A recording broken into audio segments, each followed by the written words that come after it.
Ladies and gentlemen, boys and girls, Zoomers, Boomers, and Log Flumers, welcome along to the Joe Spivey YouTube channel, where we discuss books and little else. And today, folks, I'm giving you, I'm returning to the editing studio once more and providing an hour's microcosmic look into my reading life. Because very often I sort of, I'm wheeled out onto the stage by the deep state, by the tyrannical anarcho-communists who actually run this channel in the shadowy background, and I relate my thoughts on a book until the cows come home, and that can seem a little bit nebulous sometimes and a little bit skewed from reality, if you know what I mean. How it is that I've arrived at such opinions, how it is that how quickly I've read such a book, the emotions that the book has evoked within me, and so I think I owe it to you to document an entire hour of my reading. I usually wake up at the hour of about 7 a.m,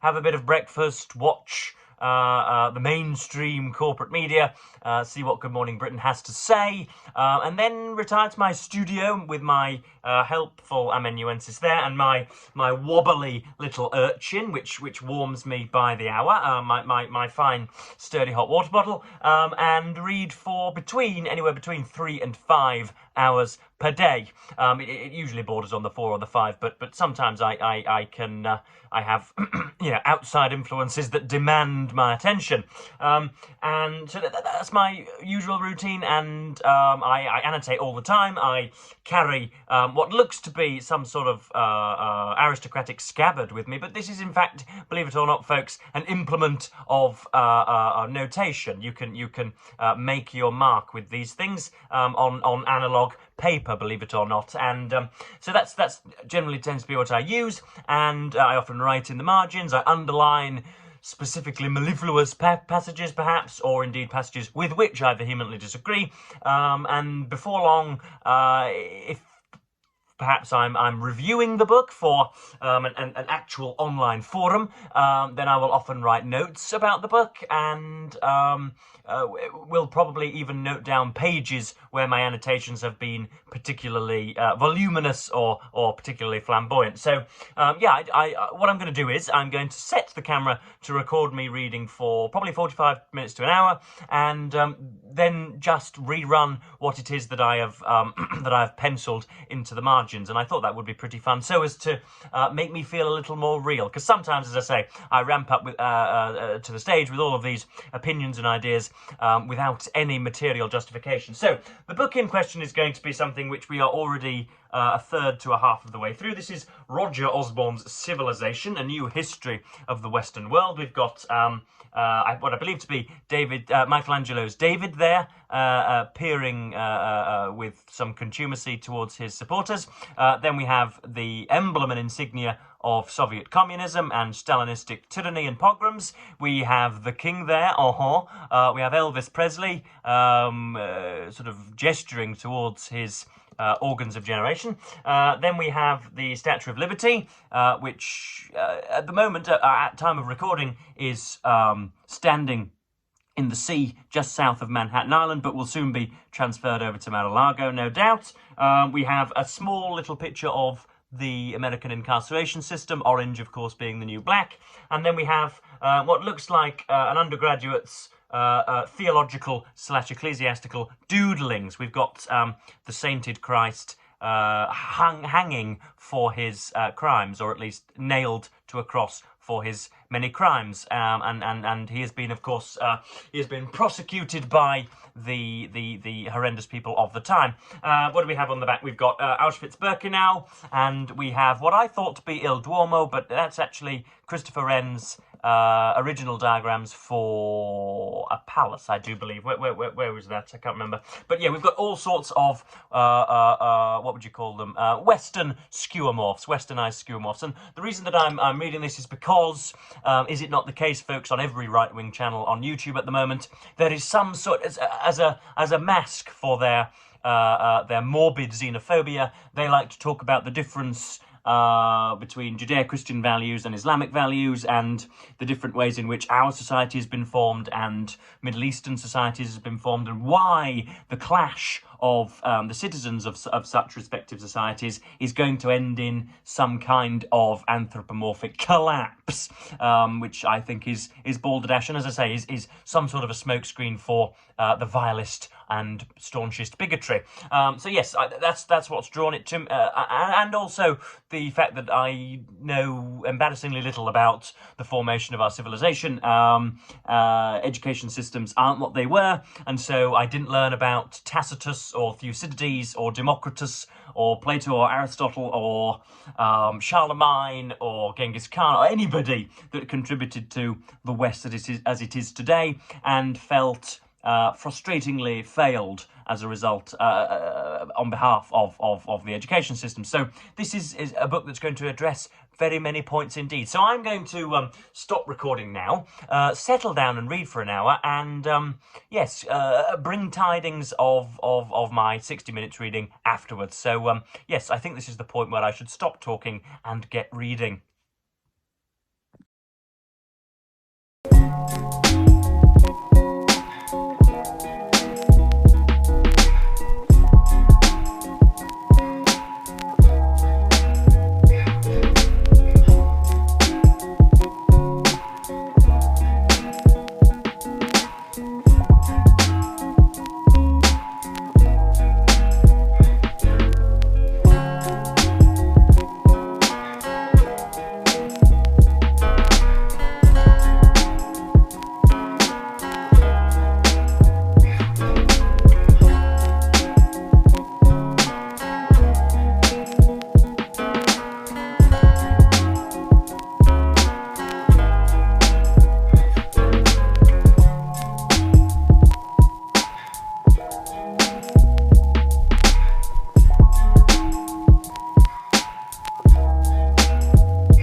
Okie dokie, folks. I hope you enjoyed that 45-minute period of me in angular, studious repose. I did want to go on to the full 60 minutes, but my bladder was bursting. You saw there that I took on quite the amount of fluid, and so I needed to go and drain myself, as it were.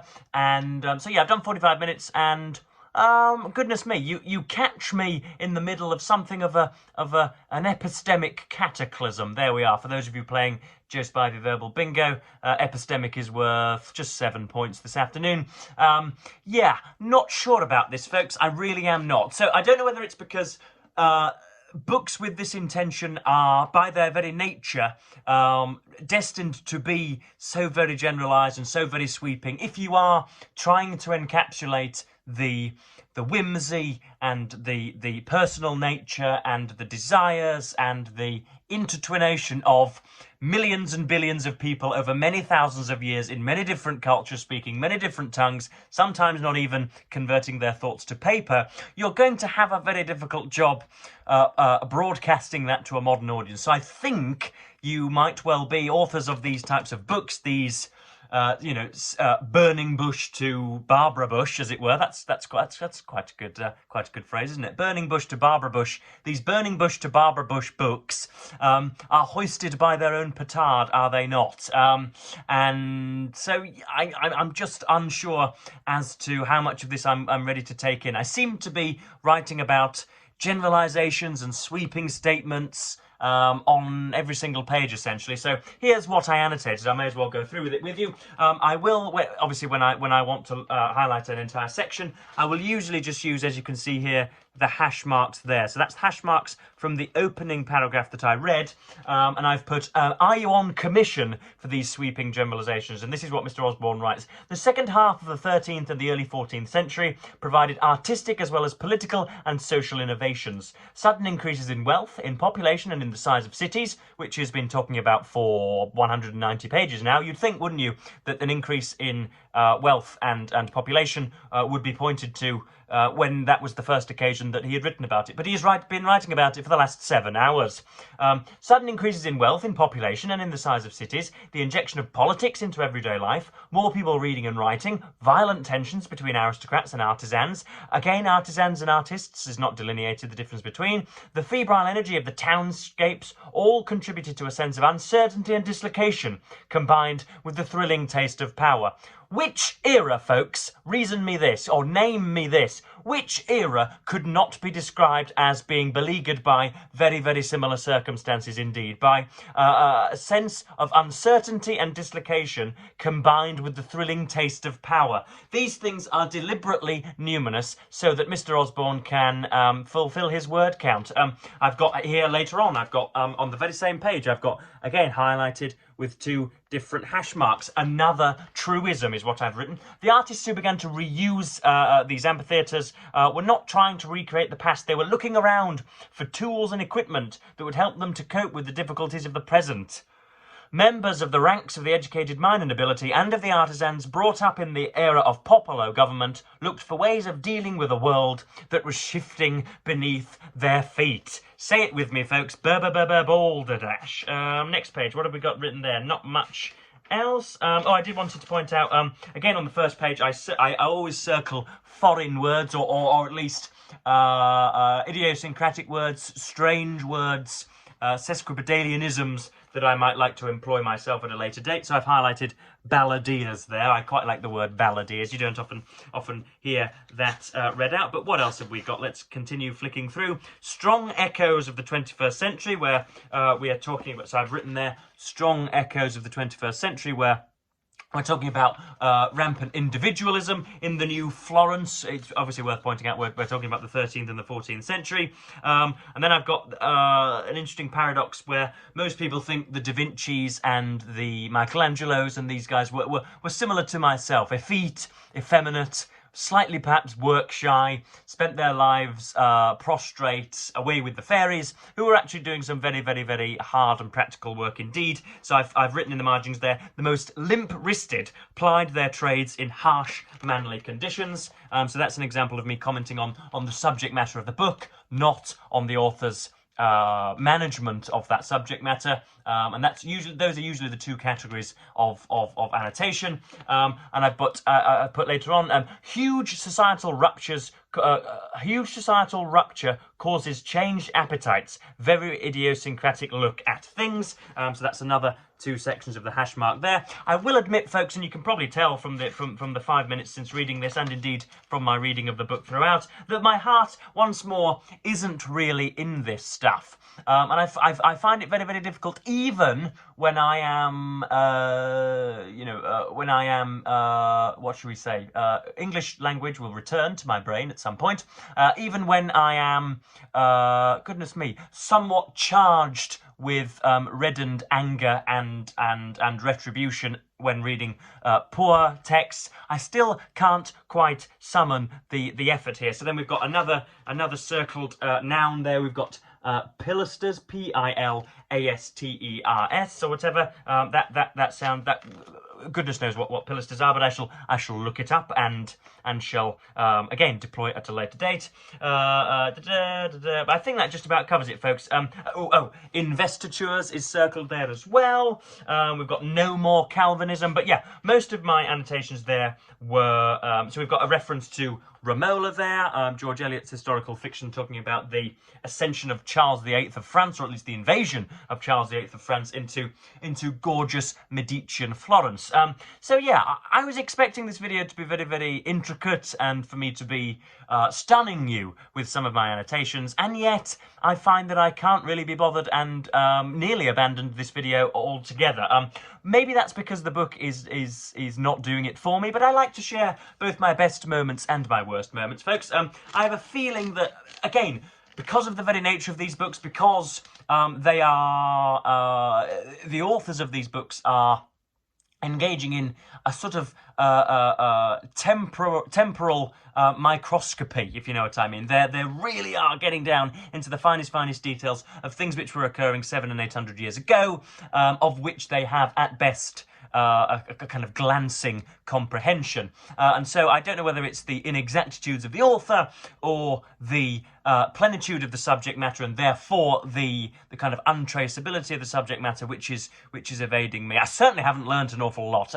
I've only learnt about the random ways in which Christianity was brought to the masses, and how it was more out of governmental and spiritual practicality than a sort of avowal of Christianity's rectitude. In other words, rulers of certain countries found that Christianity could be very, very useful to their government. It was not a load of very, very spiritual people who felt that this was indeed the written word of God. And apologies to any Western theists if that's somewhat offensive, but that was my take from the book. So yeah, a strange day for me, folks. I don't know whether how much of this I'm going on to read. I have tried to stop bailing, because I have bailed 2